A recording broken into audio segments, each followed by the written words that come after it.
નમસ્કાર, આપ જોઈ રહ્યા છો BSS લાઈવ ન્યૂઝ ઇન્ડિયા, દેશનો નંબર 1 ચેનલ. ખબર એવી જો સાચી હોય.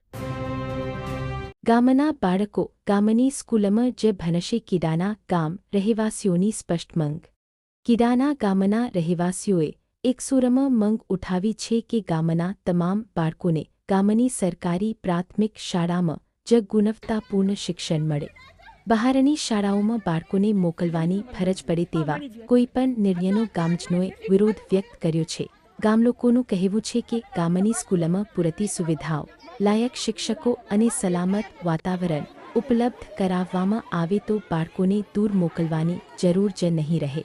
ખાસ કરીને નાના બાળકો માટે બહાર જવું જોખમી અને ખર્ચાળ સાબિત થાય છે. કિડાના ગામના વાલીઓએ તંત્રને વિનંતી કરી છે કે ગામની શાળાને મજબૂત બનાવવામાં આવે, જરૂરી સ્ટાફની નિમણૂક કરવામાં આવે અને શૈક્ષણિક સુવિધાઓમાં વધારો કરવામાં આવે, જેથી ગામનો બાળક ગામની શાળામાંનો હક સુરક્ષિત રહે. ગામલોકોએ ચેતવણી પણ આપી છે કે જો તેમની માંગ પર તાત્કાલિક કાર્યવાહી નહીં થાય તો તેઓ શાંતિપૂર્ણ આંદોલનનો માર્ગ અપનાવશે. અમારી માંગ એ છે કે ભાઈ અમારા છોકરાઓ અહીંયા ભણતા હતા પ્રાથમિક શાળામાં, હવે ત્યાંને અહીંયાથી દૂર 1.5 કિલોમીટર આશરે ભાડા પર મોકલવામાં આવ્યું છે. બરાબર, અમારું એ કહેવાનું છે ભાગમાં પહોંચાડી શકતા નથી. ખબર જ અમે પહોંચાડી શકતા નથી. તમે મહેરબાની કરીને સ્કૂલ અહીંયા પાછી સ્ટાર્ટ કરો. બીજી વાત કે દરેક જાતનું રિપોર્ટ્સ મળી ગઈ છે અમને, પૈસા અલાઉ થઈ ગયા છે, પછી કામ ચાલુ થઈ ગયું હતું. શું કામ રોકવામાં આવ્યું?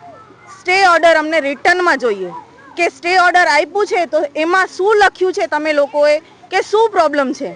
માલ મટીરિયલ નથી, પૈસા ઓછા પડે છે, જમીનમાં કાંઈ પ્રોબ્લેમ છે તો એનું અમને રિટર્નમાં કરી આપો.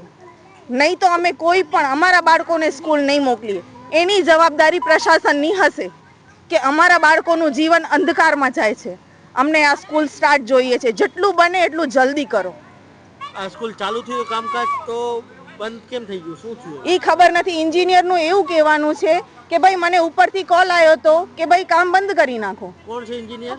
એ અમને ખબર નથી કશું પણ. બરાબર, અમે પ્રિન્સિપલ આગળ જઈએ છીએ તો એ અમને જવાબ આપતા નથી. એ કહે છે કે તમે પ્રશાસનને પૂછા કરો.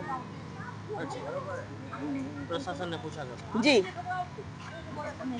સરપંચ શું કે? સરપંચની વાત નહીં, ગામનું કોઈ નથી, સરપંચ વગેરે કશુંય નથી. અહીંયા ગટરના ઢાંકણા તૂટેલા પડ્યા છે, રસ્તાઓ, સડકો તમે જોઈ શકો છો હાલત. ગામમાં 1-2 જગ્યાએ તમે ફરી આવો, ત્યાંની પરિસ્થિતિ તમે જુઓ. કશું કાંઈ ઠેકાણું નથી કોઈ વસ્તુનું. એટલે ગામનું કોઈ એમ કહીએ ને આપણે કરતા ધરતા એ કોઈ છે જ નહીં ફિલહાલમાં. અમે અહીંયાથી આગળ મામલતદારે જઈએ છીએ. બરાબર, હમણાં જ જઈએ છીએ કે ભાઈ અમે એક દિવસ પણ બાળકોને ઘરે બેસાડવા માંગતા નથી, તે છતાંય પ્રશાસન કાંઈ નહીં કરે તો અમારે બેસાડવું પડશે અને અમને આ સ્કૂલ જોઈએ છે. ઠીક છે.